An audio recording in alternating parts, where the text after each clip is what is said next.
आप सभी का एबीएस क्लासेस बीएसटी पर स्वागत करते हैं। आज परसेंटेज की दूसरी क्लास लेकर हम हाजिर हैं, ठीक है। और पिछले क्लास में मैंने बेसिक कॉन्सेप्ट बताया था। आज के भी क्वेश्चन बहुत नॉर्मल क्वेश्चन होंगे, आपको सीखने के लिए बेहतर कॉन्सेप्ट रिलेटेड क्वेश्चन होंगे। और देखिएगा इस परसेंटेज जो चैप्टर आपका है परसेंटेज वाला, इसमें हम मतलब फार्मूले का या कुछ इस टाइप का, केवल आपको बात ये समझनी है कि जब भी परसेंटेज की बात होगी तो आपको 100 से लेकर जो भी बात करनी होगी करेंगे, ठीक। या कुछ अननोन होगा तो वहाँ पे आप कुछ अदर ना मान करके क्या मानोगे 100, और उसी अकॉर्डिंग जैसे क्वेश्चन में कहा गया होगा, कंडीशन जैसे दिया गया होगा, उसी क्वेश्चन के अकॉर्डिंग आप क्या करेंगे, प्रश्न को सॉल्व करने का प्रयास करेंगे। अपने बेसिक कॉन्सेप्ट जो बेसिक में आपको जनरल मैथमेटिक्स मालूम है उसी के अकॉर्डिंग, क्योंकि परसेंटेज क्या है, एक नॉर्मल सा व्यवहारिक बात होती है, ठीक है। अगर आप उसको अपने व्यवहारिक बातों में लेकर सॉल्व करेंगे तो बिना फार्मूले के सारे क्वेश्चन आपके सॉल्व होंगे, ठीक है। तो आइए आपके सामने में कुछ क्वेश्चन मैंने लिख के रखा है, इस क्वेश्चन को सॉल्व करते हैं और देखते हैं कितने आसानी से क्वेश्चन आपको आएगा, ठीक है। तो देखिए पहला क्वेश्चन आपके सामने में लिखा हुआ है, ए की आय, ठीक है, ए की आय बी की आय से 20% कम हो तो बी की आय ए की आय से कितने परसेंट कम है। अगर एक कम है तो दूसरा अपने आप क्या होगा, अधिक होगा, लेकिन वो अधिक प्रतिशत में कितना है ये चीज़ आपको बतानी है। तो कौन लोग हैं, दो लोग हैं, एक ए है और एक बी है, ध्यान से समझिएगा। एक आपका ए है, दूसरा बी है। तो देखिए यहाँ पे बोला ए की आय बी की आय से 20% कम है, तो ए कम है किससे, बी से, कितना 20%। तो बी का कितना है पता ही नहीं है, तो बी का कितना है पता नहीं, तो बी का हमने क्या कर लिया 100, तो इससे 20% कम है तो कितना हो जाएगा 80। बात समझ में ना। अब ये इससे कितना परसेंट अधिक है ये बात आपको बतानी है। तो पहले देखो तो वैल्यूम कितना अधिक है, 20 ना अधिक है, लेकिन जिससे पूछा गया है वो वैल्यू कहाँ आएगा, नीचे आएगा भाई, जिससे पूछेगा उसी का वैल्यू नीचे आएगा, ठीक है। अब देखिए परसेंटेज में बताना है कितने प्रतिशत, तो परसेंटेज में बताना तो फिर से 100 से गुणा करोगे आप, ठीक।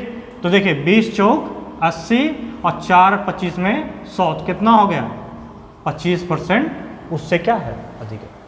कोई फार्मूला कुछ लगा, बस एक ना अपने जनरल कॉन्सेप्ट को, जनरल मैथमेटिक्स को आपने यूज किया, ठीक है, सिंपल कैलकुलेशन।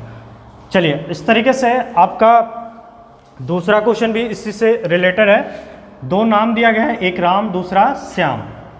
राम श्याम की अपेक्षा, तो एक राम और एक श्याम, तो राम श्याम की अपेक्षा 25% अधिक कमाता है। तो कौन कमाता है अधिक, राम, किसके अपेक्षा, श्याम का। तो श्याम का पता नहीं है, तो श्याम का आप क्या करोगे 100, तो इससे 25% अधिक, तो 100 का 25% क्या होगा 25 है ना होगा, तो उससे अधिक यानी कि 100 में उतना बढ़ जाएगा 25, तो कितना हो जाएगा 125। समझ में आई बात। अब ये इससे कितना कम कमाता है यही पूछा ना, श्याम राम की अपेक्षा कितने परसेंट कम कमाता है, ये बात पूछा गया है, कम कमाएगा। तो कितना कम कमा रहा है, वैल्यूम देखो 25, इससे पूछ रहा है ना, राम श्याम से, श्याम जो है राम से, तो जिससे पूछेगा उसी का वैल्यू कहाँ आएगा, नीचे आएगा। और प्रतिशत में वापस बताना है तो गुणे में 100, तो 25 25 125 और 5 से कटेगा तो कितना हो गया 20, यानी आपका 20% क्या होगा, कम कमाएगा, ठीक है। तो बातें समझ में आ रही हैं, ठीक है। इस तरीके से आप सॉल्व करोगे तो बहुत आसानी से आपका क्वेश्चन आएगा, ठीक। तो इसी क्रम में एक अगला और क्वेश्चन आ रहा है आपके सामने में, ठीक है। यहाँ पे आप देखिएगा लिखा हुआ है, चीनी के मूल्य में 25% की वृद्धि कर दी जाए तो गृहिणी वर्तमान में अपनी खपत में कितनी कमी कर दें कि खर्च पहले जितना रहे। मतलब रुपए की बात हो रही है, ठीक है, कि मतलब क्या हुआ, उसका मूल्य क्या हुआ, रेट बढ़ गया, तो रेट बढ़ गया, लेकिन उसका जो मंथली खर्च था उसमें वो नहीं बढ़ाना चाहती रुपए को। अब नहीं बढ़ाना चाहती है तो जितना मूल्य वह बढ़ा होगा उसी के बराबर क्या होगा क्वांटिटी कम कर दे। बात समझ में आ रही है? तो उसका क्या होगा, खर्च पहले जाता रहेगा, मतलब जितना रुपया पहले खर्च होता था उतने रुपया आज खर्च होगा, भले मूल्य बढ़ गया। बात समझ में आ रही है? तो ये आपको क्या करना है, 25% जो मूल्य बढ़ रहा है उस मूल्य, बढ़े हुए मूल्य के बराबर जो वैल्यू मिलेगा, मतलब जितनी क्वांटिटी होनी चाहिए उतनी क्वांटिटी क्या कर देंगे, कम कर देंगे। तो देखिए 25% बढ़ रहा है, तो अगर पहले मान लीजिए कि 100 था, पहले कितना था, 100 था, तो 100 से कितना हो गया 125, भाई वृद्धि हो रहा है ना, तो हमको कहाँ रहना है, यही 100 पे ही रहना है। तो 25 जो बढ़ा है उसी के बराबर तो कम करेंगे, तो जब कम करेंगे कितना कम करना है, 25 कम करना है, और यही जहाँ बढ़ा है वहीं से कम करना है, तो वहीं से कम करना है, तो बटे में 125, और इसका प्रतिशत में आंसर बताना है, इसलिए गुणे 100। बात समझ में आ रही है? तो 25 25 125, 5 से इसको काट दी, कितना आ गया 20%। तो 20% उसको क्या करना पड़ेगा, चीनी का जो मात्रा होगा, ऐसे समझिए, जैसे मान लो पहले 1 किलोग्राम मतलब 1000 ग्राम प्रयोग करता था, अब 20% क्या हो रहा है, कम करना पड़ेगा, तो इसका 20% कितना आ जाएगा, 200 आ जाएगा, बोलिए 200 आ जाएगा। 20% निकाल लो, 20 बटे में 100, तो देखिए यहाँ कटा यहाँ कटा, तो 200 आ जाएगा, यानी 200 ग्राम चीनी उसको क्या करना पड़ेगा, कम करना पड़ेगा। यानी पहले अगर 1 किलोग्राम यूज करता था, जो गृहिणी यूज करती थी, वो अभी कितना यूज करेगा दाम बढ़ने के बाद, 800 ग्राम, ठीक है, तब उसके खर्च में कोई परिवर्तन नहीं होगा। तो 20% क्या करने का, अपने चीनी के खपत को वो कम कर दे, तो उसका जो खर्चा था नहीं पैसे वाला, वो क्या होगा, वहीं रह जाएगा। बात समझ में आ रही है? ठीक है, तो इसको आप जो है समझ के नोट करिए, फिर आगे के क्वेश्चन और बताते हैं आपको। तो आगे के क्वेश्चन में हम देखते हैं, इसी क्रम में आगे का क्वेश्चन, नेक्स्ट क्वेश्चन आपके सामने में है, चाय के मूल्य में 40% की वृद्धि कर देने से कोई व्यक्ति अपना खर्च कितना कम कर दे कि खर्च वही रहे। ठीक है, 40% बढ़ रहा है, तो 100 मान लीजिए 100 था, तो 100 से कितना हो गया 140 हो जाएगा ना, क्योंकि 40 बढ़ रहा है, 40%, क्योंकि 100 के रिस्पेक्ट में जितना परसेंट होगा वही वैल्यू ही बढ़ जाएगा। बातें समझ में आ रही ना भाई, 100 का 40% 40 से आएगा, और 40 क्या हो रहा है, बढ़ रहा है, किसमें 100 में, तो कितना हो जाएगा 140। अब कह रहा है कि कितना अपना खर्च कितना कम कर दे, तो कितना कम कर दे मतलब प्रतिशत में ही पूछा है, और कहाँ से, जहाँ से बढ़ा, जहाँ तक बढ़ चुका है। ठीक, तो आगे देखिए यहाँ पे इससे कितना कम करना पड़ेगा, 40 कम करना पड़ेगा भाई, 40 कम करोगे तब यहाँ आओगे, और जहाँ से कम कर रहे हो वही वैल्यू कहाँ आएगा, नीचे आएगा, तो 140, और प्रतिशत में फिर बताना तो गुणे 100, तो 1 जीरो यहाँ कट गया, 2 दूना 4, 2 सत्ते 14, तो कितना आ गया 200 बटे में 7, तो देखिए 7 दूना 14, 7 दूना 14, बचा 6 60, 7 अट्ठे 56, कितना बचा 4, तो ये आपका आ गया 28 से ही 4/7% क्या करना पड़ेगा, कम करना पड़ेगा उसको अपने खर्च में। ठीक है, तब जाके उसका हिसाब बराबर हो जाएगा। अब देखिए इसी तरीके का एक और क्वेश्चन आपके सामने में है, किसी वस्तु के मूल्य में 50% की वृद्धि हो गई, खपत में कितने प्रतिशत की कमी कर दें कि व्यय भार में केवल 20 से बढ़े।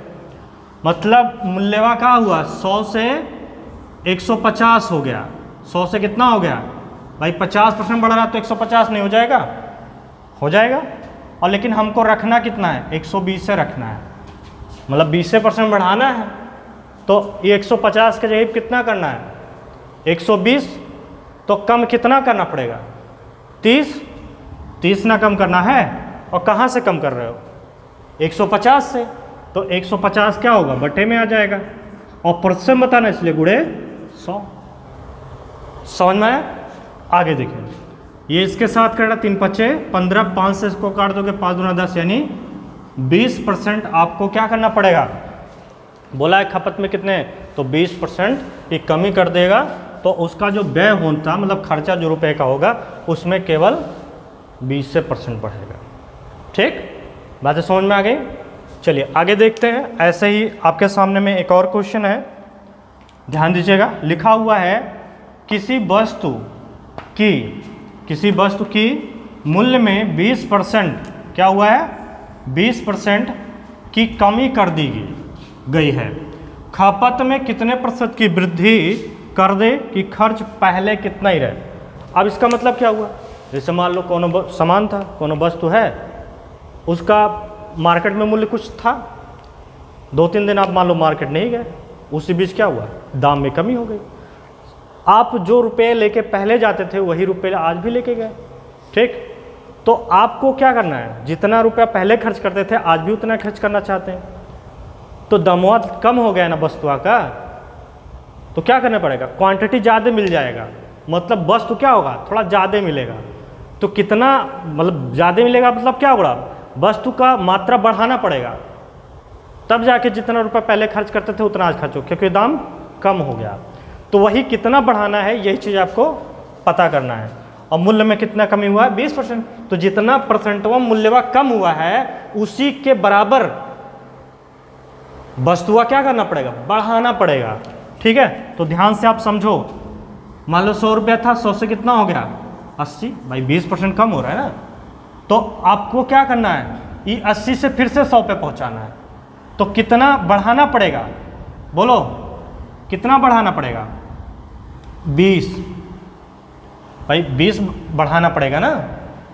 और कहाँ से, 80 से बटे में 80, और प्रतिशत बताना इसलिए गुणे 100, तो 20 चौक 80 और 4 25 में 100, यानी 25% आपको वो वस्तुआ का मात्रा को बढ़ाना पड़ेगा।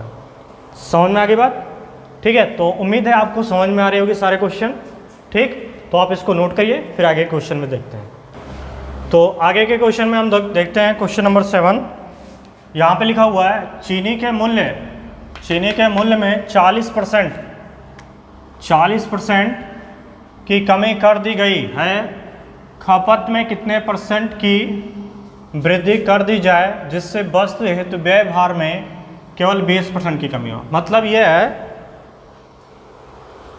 कि कमी हो रही कितने का, 40 का, और होना कितना, करना कितना मुझे 20 का, तो बीच में जो 20 का थोड़ा सा गैप है परसेंट का ना, उतने बराबर मात्रा को बढ़ा देना पड़ेगा, ठीक है। तो 40% की कमी हो रही है, तो शुरू में मान लीजिए 100 से हो रहा है कितना, भाई 40 कम हो गया तो कितना हो गया 60, और रखना कितना है 20 से कम, मतलब 80। तो इतना अमाउंट ऑफ बराबर उसका क्या पढ़ना पड़ेगा, क्वांटिटी बढ़ाना पड़ेगा। तो कितना बढ़ाना पड़ेगा, 20, कहाँ से 60 से। समझ में आ रही बात, भाई देखो यहाँ पे कम कितना हो रहा था, 40 तो 60 हुआ, तो 60 होना चाहिए था, लेकिन उसको 20 से कम करना है, तो 20 अगर कम होगा तो कितना होगा 80। बात समझ में आ रही है। तो इससे कितना बढ़ाना पड़ेगा, इसमें लिखा हुआ है खपत में कितने परसेंट की वृद्धि, तो जितना मात्रावा कम हुआ मूल्यवा उसी के बराबर तो मात्रावा बढ़ाना पड़ेगा, ठीक।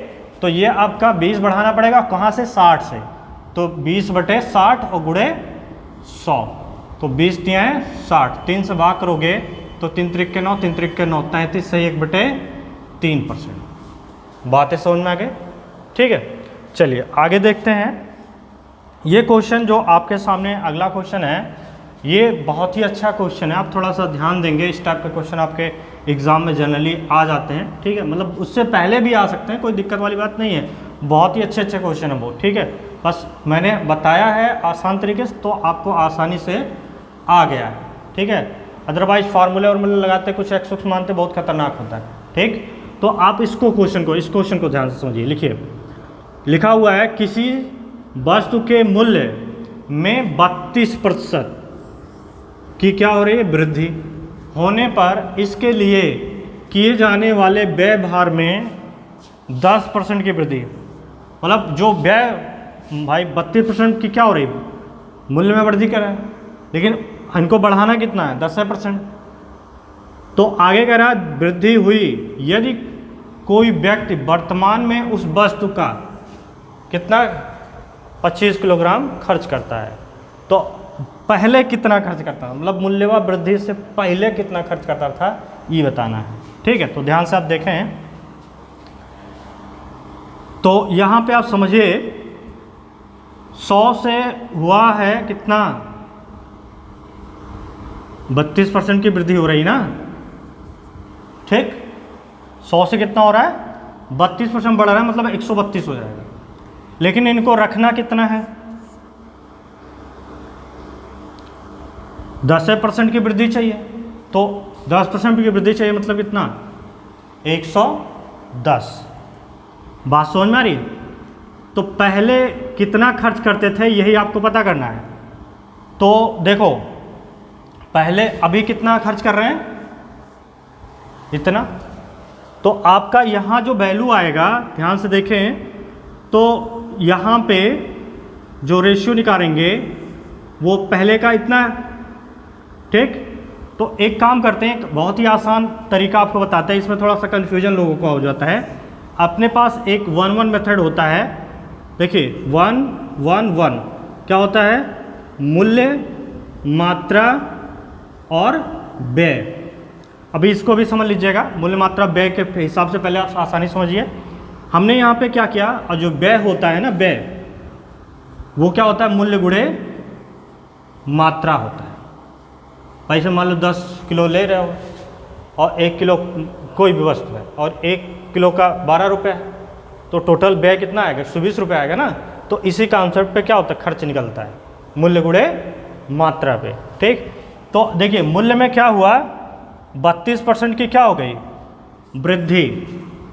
मूल्य में कितना हुआ, 32% की वृद्धि, मतलब एक का जब निकालोगे 32% ना, तो 0.232 आ जाएगा। तो उतना क्या हो रहा है, वृद्धि हो रहा है, मतलब जोड़ के आ जाएगा। भाई 100 लेते तो 132 हो जाता ना, अगर 1 ले रहे हो तो 0.32 हो जाएगा। ठीक, लेकिन इनको जो टोटल खर्चों में बढ़ाना है वो कितना बढ़ाना है, 10% बढ़ाना है। तो यहाँ पे 10% व्यय, टोटल व्यय में कितना बढ़ाना है, 10%, तो यहाँ 1.1 हो जाएगा। अब देखो मूल्य गुणे मात्रा बराबर व्यय, तो यहाँ पे क्या आएगा, ये चीज़ अभी वर्तमान में यही यूज हो रहा है, भाई मात्रा तो यही है। ठीक, तो यहाँ पे देखें 1.32 इंटू क्वेश्चन मार्क बराबर कितना, 1.1। तो हाई वैल्यू का कहाँ आ जाएगा, नीचे क्वेश्चन मार्क बराबर 1.1 अपॉन में 1.32। अब यहाँ पे कितना हो जाएगा, 110 बटे 132। समझ में आ रही बात? तो यहाँ पे देखिए मैं इसको 2 से कट कर देता हूँ, तो 2 छक 12, 2 छक 12 और 2 पच्चे 10, 2 पच्चे 10 और 11 चक 66 और 11 पच्चे 55। तो कितना आ गया, 5 बटे 6। तो मतलब ही कि पहले कितना था, 6, अभी कितना हो गया, 5। तो 5 अब यूज कर रहा है, तो 5 बराबर कितने के, 25 kg के। तो 6 बराबर कितने के, तो 6 गुणे 25 बटे कितना, 5। तो 5 पचे 25, 5 छक 30, यानी पहले क्या करता था, 30 किलोग्राम यूज करता था, अभी कितना कर रहा है, मूल्य वृद्धि होने के नाते 25 किलोग्राम। बात समझ में? तो वही चीज़ जो वहाँ पे है वही चीज़ यहाँ पे करना है। देखो ई यहाँ से इतना हो गया, मतलब ये वर्तमान का, वो तो वर्तमान का हमने ऊपर रख लिया। और पहले वाला कितना था, 132 था। ठीक, तो एक पूरा का सॉल्व करिए जैसे वहाँ सॉल्व किए थे भी। तो 2 पच्चे 10 और 2 पच्चे 10, 2 छक 12, 2 छक 12, 11 पचे 55 और 11 छक 66। तो इसका मतलब क्या हुआ, ये भिन्न क्या बताता है, ये पूरा पूरा है, ये अब है, मतलब ये पहले था, ये अब हो गया। तो 5 बराबर कितने के, वही जैसे वहाँ सॉल्व किए, 25 kg। तो 6 बराबर कितने के, तो 6 गुणे 25 बटे 5, तो 5 छक 30, सॉरी 5 पचे 25, 5 छक 30। तो ये आपका 30 किलोग्राम हो जाएगा। यानी कि मूल्य वृद्धि से पूर्व वह उस वस्तु का 30 किलोग्राम उपयोग करता था, जो मूल्य वृद्धि के बाद कितना हो गया था, 25 किलोग्राम। बातें समझ में आ गई? तो ये काफ़ी अच्छा क्वेश्चन है, इसमें हमने 2 कॉन्सेप्ट बताया। ये हमारा 1-1 मेथड बोलते हैं। ठीक है, आसान चीज़ होता है और ये बहुत इंटरेस्टिंग चीज़ है, सारे क्वेश्चन को ये सॉल्व कर देता है। प्रॉफिट लॉस में जितना इस टाइप के वृद्धि कमी या रिलेटेड क्वेश्चन होते हैं, या प्रॉफिट लॉस में जाएंगे ना तब भी ये काम करता है, ये 1-1 मेथड। लेकिन इसमें लोगों का थोड़ा सा प्रॉब्लम ये होता है, 10 क्या क्या हो जाता है, उलझ जाते हैं। ठीक है, अगर जिसको दशमलव का कैलकुलेशन मतलब इजी कर हो जाता है उसके लिए बहुत ही बेहतर मेथड रहता है। ठीक है, तो चलिए आगे देखते हैं हम लोग नेक्स्ट क्वेश्चन। तो चलिए आगे देखते हैं हम नेक्स्ट क्वेश्चन। नेक्स्ट क्वेश्चन में लिखा हुआ है किसी वस्तु की कीमत में 50% की कमी, क्या हुआ, 50% की कमी हो गई है, परंतु इसके लिए होने वाले व्यय भार में केवल 20% की ही कमी हुई। यदि कोई व्यक्ति अब उसकी 40 kg खपत करता, मतलब अभी वर्तमान में 40 kg खपत कर रहा है, तो वृद्धि से पूर्व वह कितना खर्च करता था ये पता करना है। ठीक, तो समझिए 100 से कितना हो रहा है, 50 की कमी, मतलब 50 बचेगा। लेकिन क्या कह रहा है, होने वाले व्यवहार में केवल 20% की कमी हो, होने वाले व्यवहार में क्या हो, केवल 20% की कमी हो, मतलब 100 से कितना होना चाहिए, 80 होना चाहिए। ठीक, तो अभी क्या है, यही तो रेशियो बनेगा। तो ये आपका मतलब इतना कर रहा है, इतना होना चाहिए, तो 50 बटे कितना हो जाएगा, 80। तो यहाँ से इतना कट गया, तो देखिए इसका मतलब क्या हुआ, 5 बटे 8 आ रहा है, मतलब पहले इतना यूज करता था अब इतना यूज कर रहा है। ठीक, तो 5 बराबर कितना हो जाएगा, 5 बराबर यहाँ पे देखो कितना दिया, 40 kg। 5 बराबर कितना दिया, 40 kg। तो 5 का नम 5, 5 अट्ठे 40, तो 1 बराबर कितना, 8। तो 8 बराबर कितना, 64, 8 अट्ठाएँ 64, यानी कि मूल्य वृद्धि से पहले का मतलब मूल्य में कमी होने से पहले कितना खर्च कर यूज करता था, उसका 64 किलोग्राम यूज करता था। दाम नहीं बढ़ा था तो 64 यूज करता था, अभी दाम में कमी हो गया तो कितना यूज कर रहा है, 64। बात समझ में आ रही है। ठीक, तो ये आपका हो गया। इसके बाद में आप इस अगले क्वेश्चन को देखिए, इसमें लिखा हुआ है किसी वस्तु का मूल्य 25 से बढ़कर 30 रुपया हो गया, तो खपत में कितने % की कमी कर दी जाए कि व्यवहार में ना बढ़े। तो 25 से 30 रुपया हो रहा, % की बात नहीं, तो 5 रुपया कम करना पड़ेगा, कहाँ से, 30 रुपया से, तो बटे में 30 और गुणे में 100 कर देंगे। तो यहाँ से कट गया, कितना हो गया, 50 बटे में 3, तो क्या होगा, 16 तियाँ 48, तो 16 से ही 2/3% की क्या करनी पड़ेगी, उसके व्यवहार में, व्यवहार को मतलब बढ़ाना, कम करना पड़ेगा, जिससे उसके व्यवहार में कोई परिवर्तन ना हो। बातें समझ में आ गई। ठीक है, तो इसको आप नोट करिए, फिर आगे बताते हैं। तो आज की क्लास यहीं पे समाप्त करते हैं। ठीक है, फिर हम मिलेंगे नेक्स्ट क्लास में। Okay, thank you.